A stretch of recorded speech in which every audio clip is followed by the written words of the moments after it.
আসসালামু আলাইকুম। মোহাম্মদ ইফতেখার আমন্ত্রণ জানাচ্ছি এনটিভির মধ্যাহ্নের খবরে। জুলাই জাতীয় সনদ বাস্তবায়নের লক্ষ্যে প্রয়োজনীয় সাংবিধানিক আদেশ জারি ও নভেম্বরের মধ্যেই গণভোট আয়োজন সহ 5 দফা দাবিতে আজ বিক্ষোভ কর্মসূচি পালন করবে বাংলাদেশ জামাত ইসলামী, খেলাফত মজলিস সহ 8টি ইসলামী দল। এই কর্মসূচির অংশ হিসেবে নির্বাচন কমিশনে স্মারকলিপি প্রদান করবেন তারা। এছাড়া 3 নভেম্বর শীর্ষ নেতাদের বৈঠক শেষে বৃহত্তর কর্মসূচি ঘোষণা করা হবে। 5 দফা দাবির ভেতর রয়েছে আগামী জাতীয় নির্বাচনে সংসদে উভয় কক্ষে পিআর পদ্ধতি চালু করা, নির্বাচনের লেভেল প্লেইং ফিল্ড নিশ্চিত করা, গণহত্যার বিচার ও 14 দলের কার্যক্রম নিষিদ্ধ করা।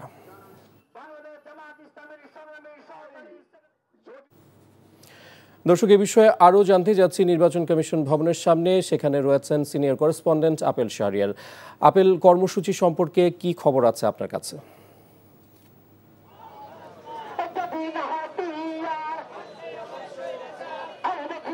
জুলাই জাতীয় সনদ বাস্তবায়ন, গণভোট সহ যে 5 দফা দাবিতে এখন নির্বাচন কমিশন ভবনের সামনে দুটি রাজনৈতিক দল অবস্থান নিয়ে আছেন। একটি হচ্ছে ইসলামিক আন্দোলন এবং খেলাফত মজলিস, এবং সকাল 10টার পরে তারা এখানে এসেছেন এবং বক্তারা বিভিন্ন বক্তব্য দিচ্ছেন তাদের দাবির পক্ষে।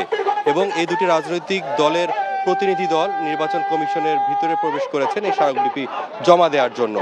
এবং বেশ কয়েকজন নেতার সঙ্গে আমি কথা বললাম, তারা বলছেন কোনোভাবেই জাতীয় নির্বাচনের আগে গণভোট অবশ্যই দিতে হবে, গণভোট ছাড়া জাতীয় নির্বাচনে তারা যাবেন না বলে তারা এখান থেকে উঠে এসেছে। এবং যে দুই রাজনৈতিক দল এখানে অবস্থান করছে, এছাড়াও আরও কয়েকটি রাজনৈতিক দল একই দাবিতে তারা এই নির্বাচন কমিশনের কার্যালয়ের সামনে আসবেন এবং স্মারকলিপি জমা দিবেন।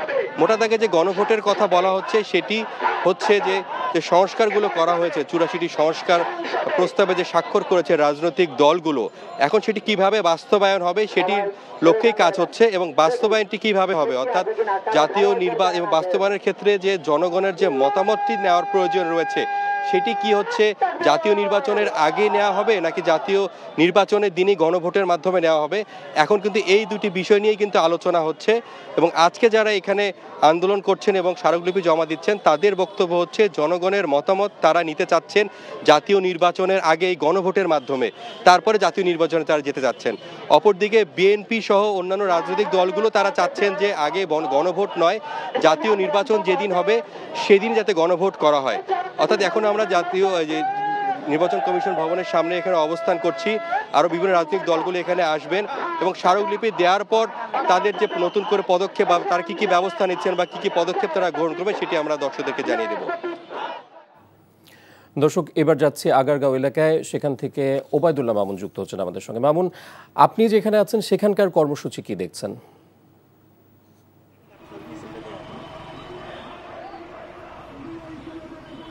ইফতেখার, আপনাকে একটি বিষয় বলে রাখি, সেটি হচ্ছে যে সকাল 11টায় জামায়াত ইসলামী কিন্তু আগারগাঁও যে মেট্রো স্টেশন রয়েছে সেখানে তারা একটি পথসভার আয়োজন করছে এবং সেই পথসভায় কিন্তু জামায়াতের কেন্দ্রীয় থেকে শুরু করে মহানগর নেতারা অংশ নেয়।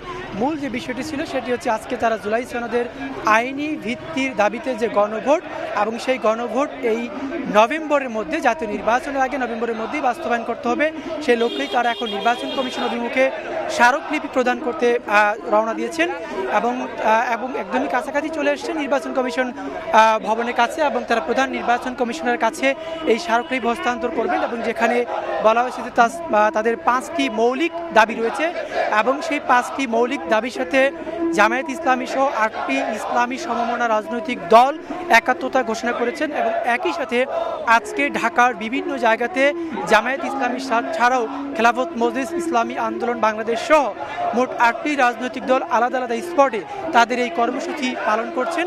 তারই মধ্যে কিন্তু জামায়াত ইসলামী আগারগাঁওয়ে অবস্থান নিয়েছিল মেট্রো স্টেশনের নিচে। সেখানে থেকে তারা এখন মিছিল নিয়ে নির্বাচন কমিশন ভবনে তারা যাচ্ছেন, সেখানে স্মারকলিপি প্রদান করবেন। এবং সেখানে স্পষ্ট তারা 5টি বিষয়ের কথা বলেছেন যে জাতীয় নির্বাচন আগে নভেম্বরের মধ্যেই গণভোট নিশ্চিত করতে হবে, জাতীয় নির্বাচন লেভেল প্লেইং ফিল্ড নিশ্চিত করতে হবে এবং একই সাথে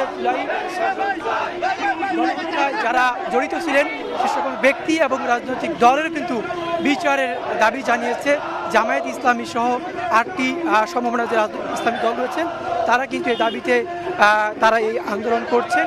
এবং তারই প্রেক্ষিতে কিন্তু আজকে প্রধান নির্বাচন কমিশন ভবনের সামনে যাচ্ছে জামায়াত ইসলামীর নেতৃবৃন্দ, তারা সেখানে সিইসির কাছে তাদের স্মারকলিপি হস্তান্তর করবেন এবং সেখানে তারা স্পষ্ট বলেছেন যে গণভোটের জন্য খুব বেশি দিনের সময় নেই। অতীতের যে রেকর্ড রয়েছে যে 17 দিনের মাথায়ও বাংলাদেশে গণভোট হয়েছে, এখন গণভোট বাস্তবায়নের জন্য যথেষ্ট পর্যাপ্ত সময় রয়েছে।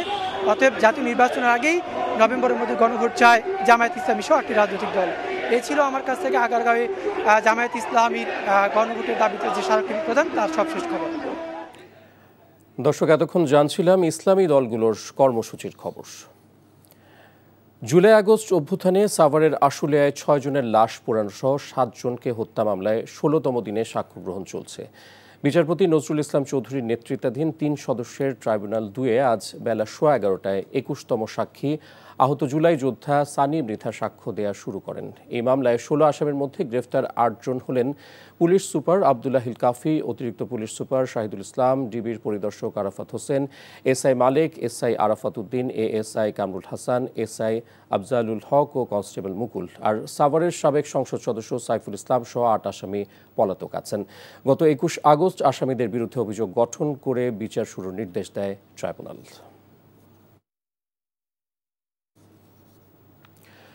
হযরত শাহজালাল আন্তর্জাতিক বিমানবন্দরের কার্গো ভিলেজে অগ্নিকাণ্ডের ঘটনায় গঠিত সকল তদন্ত কমিটির প্রতিবেদন হাতে পাওয়ার পর খুব শীঘ্রই তা প্রকাশ করা হবে বলে জানিয়েছেন বেসামরিক বিমান পরিবহন ও পর্যটন উপদেষ্টা শেখ বশির উদ্দিন। সকালে রাজধানীর ধানমন্ডিতে রিয়া গোপ মহিলা ক্রীড়া কমপ্লেক্স মাঠে আয়োজিত এক অনুষ্ঠানে সাংবাদিকদের প্রশ্নের জবাবে কথা বলেন তিনি। শেখ বশির উদ্দিন বলেন, তুরস্কের বিশেষজ্ঞ দলের তদন্ত শেষে প্রতিবেদন আগামীকাল বা পরশুর মধ্যে দেওয়ার কথা রয়েছে। সেটা হাতে পেলেই সরকারি তদন্ত কমিটির প্রতিবেদন ঘটনার কারণ ও ক্ষয়ক্ষতির পরিমাণ জানা যাবে। এর আগে 6ষ্ঠ জাতীয় নারী বেসবল চ্যাম্পিয়নশিপের উদ্বোধন করেন তিনি। 3 দিনব্যাপী এই টুর্নামেন্ট আগামী 1 নভেম্বর শেষ হবে। আমাদের টার্কিশ যে ফরেনসিক এক্সপার্টরা এসছেন, ওখান থেকে ওনাদের প্রায় 7-8 জনের একটা অনুসন্ধান দল এসছেন। ওনারা আজকে সকালে চলে গিয়েছেন। সো ওনাদের রিপোর্টটা হয়তো বা কাল পরশুর মধ্যে আমরা পেলে আমরা বলতে পারবো। আর ওনাদের রিপোর্টটা তো মূল না, রিপোর্টটা আমাদেরটা মূল। সো আমাদের সাথে সহযোগিতা করার জন্য ওনারা এসছেন। সামগ্রিকভাবে সরকারি রিপোর্ট প্রকাশ করবে। সেনাবাহিনীকে আধুনিক ও যুগোপযোগী প্রশিক্ষণের মাধ্যমে সক্ষমতা অর্জন করে 21শ শতাব্দীর কঠিন চ্যালেঞ্জ মোকাবেলায় প্রস্তুত থাকার জন্য রেজিমেন্ট অফ আর্টিলারি এবং আর্মি এয়ার ডিফেন্স কোরের সকল সদস্যের প্রতি আহ্বান জানিয়েছেন সেনাপ্রধান জেনারেল ওয়াকারুজ্জামান। চট্টগ্রামের আর্টিলারি সেন্টার অ্যান্ড স্কুলে রেজিমেন্ট অফ আর্টিলারির 44তম এবং আর্মি এয়ার ডিফেন্স কোরের প্রথম বাৎসরিক অধিনায়ক সম্মেলন শেষে তিনি কথা বলেন। এর আগে সম্মেলনে সেনাবাহিনী প্রধান আর্টিলারি সেন্টার অ্যান্ড স্কুলে পৌঁছালে তাকে অভ্যর্থনা জানানো হয়। পরে কোরের কর্মকর্তাদের সাথে মতবিনিময়কালে সেনাবাহিনী প্রধান কোর সমূহের প্রযুক্তিগত উন্নয়ন, গবেষণা, পেশাগত দক্ষতা বৃদ্ধি ও ভবিষ্যৎ পরিকল্পনা নিয়ে কথা বলেন। সম্মেলনে বাংলাদেশ সেনাবাহিনীর সকল আর্টিলারি ব্রিগেডের কমান্ডার, এয়ার ডিফেন্স ব্রিগেডের কমান্ডার, আর্টিলারি রেজিমেন্ট সমূহের অধিনায়ক ও এয়ার ডিফেন্স রেজিমেন্টের অধিনায়করা উপস্থিত ছিলেন।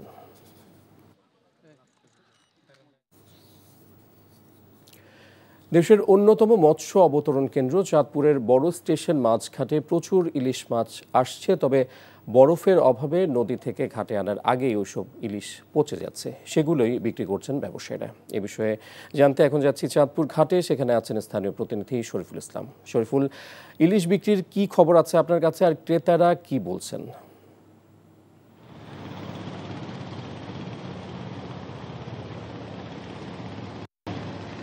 ইফতেখার, মূলত মা ইলিশ রক্ষায় 22 দিনের যে নিষেধাজ্ঞা ছিল, সেই নিষেধাজ্ঞার সময়ে চাঁদপুরের নদ নদী সহ উপকূলীয় এলাকায় কিন্তু কিছু অসাধু জেলেরা ছিল, তারা কিন্তু নিষেধাজ্ঞা অমান্য করে কিন্তু নদীতে মাছ শিকার করেছে। ওই সময় আসলে যেই সকল ইলিশ তাদের যা ধরা পড়েছে সেগুলো আসলে দীর্ঘদিন ধরে ট্রলারগুলোতে বরফ দিয়ে মজুত রাখা হয়েছে, যার কারণে নিষেধাজ্ঞা সাথে সাথে কিন্তু সেই ইলিশগুলো চাঁদপুর বড় স্টেশন মাছঘাটে নিয়ে আসা হয়। তবে যেটা আসলে বড় বিষয় হচ্ছে যে সব সকল ইলিশগুলো আসলে একেবারেই বলা চলে যে পচা, যার কারণে কিন্তু ক্রেতারা কিন্তু আসলে বলা চলে যে ইলিশ দেখে একেবারে বিরক্ত বোধ করছেন। গত 3-4 দিন ধরে কিন্তু ভোলা সহ দেশের বিভিন্ন যোগে কিন্তু ইলিশ মাছঘাটে নিয়ে আসছে। বেশিরভাগই ইলিশ একেবারেই পচা, যেগুলো আসলে ক্রেতাদের খাওয়ার অনুপযোগী বললেই চলে। তবে দেশের বৃহৎ মৎস্য অবতরণ ক্ষেত্র যেহেতু বলা হয়, যাতে এখানে যাতে কোনো দুর্নাম না ছড়ায় তার জন্য কিন্তু স্থানীয় প্রশাসন কিন্তু কঠোরভাবে এই বিষয়টি দেখছেন। যার কারণে গতকালকেও কিন্তু ভোক্তা ও সংরক্ষণ অধিদপ্তর কিন্তু চাঁদপুর বড় স্টেশন মাছঘাটে অভিযান পরিচালনা করেছে। একটি ট্রলারে প্রায় 350 পচা ইলিশ জব্দ করে মাটিতে পুঁতে ফেলা হয় এবং ওই ইলিশকে এই ইলিশ করার কারণে কিন্তু তাকে 1 লক্ষ টাকা জরিমানা করা। কেউ আমার পিছনে 3টি ট্রলার রয়েছে, এই ট্রলারগুলোতে এখনো আসলে পচা ইলিশ এসেছে এবং সেগুলো কিন্তু মাছঘাটে সরবরাহ করা হচ্ছে। তো বলছেন যাতে ভালো ইলিশ সরবরাহ করা হয় এবং দামটা যাতে নাগালের মধ্যে রাখা হয়। তো এই ছিল আমার কাছে সর্বশেষ। ইফতেখার। দর্শক, জানছিলাম ইলিশ মাছ সরবরাহ ও বিক্রির খবর। খাগড়াছড়ির লক্ষ্মীছড়ি উপজেলার বার্মাছড়িমুখ বাজার সংলগ্ন দেওয়ানপাড়া এলাকা থেকে নিরাপত্তা বাহিনী অভিযান চালিয়ে 4000 ঘনফুট অবৈধ কাঠ উদ্ধার করেছে। নদীপথে বাঁশের চালির উপরে বিশেষ কায়দায় সমতলে কাঠ পাচার করা হচ্ছিল। গতরাতে পাচারকারীরা সেনা টহলের উপস্থিতি টের পেয়ে বাঁশ ও কাঠ ফেলে জঙ্গলে পালিয়ে যায়। পরবর্তীতে উদ্ধারকৃত কাঠ বন বিভাগের কাছে হস্তান্তর করা হয়। নিরাপত্তা বাহিনী জানায়, সাম্প্রতিক ঘটনা পর্যালোচনা করে এই অবৈধ কাঠ পাচারের সাথে ইউপিডিএফ এর সরাসরি সম্পৃক্ততা পাওয়া গেছে। আর এই ছিল মধ্যাহ্নের খবরে। এই খবরের ভিডিও সহ আপডেট জানতে ভিজিট করুন এনটিভি অনলাইন www.ntvbd.com। এছাড়াও এনটিভির জনপ্রিয় সব অনুষ্ঠান ও খবরের আপডেট জানতে ভিজিট করুন আমাদের ইউটিউব ও ভেরিফাইড ফেসবুক পেজ। দুপুরের খবর দেখার আমন্ত্রণ রইল। ধন্যবাদ সবাইকে।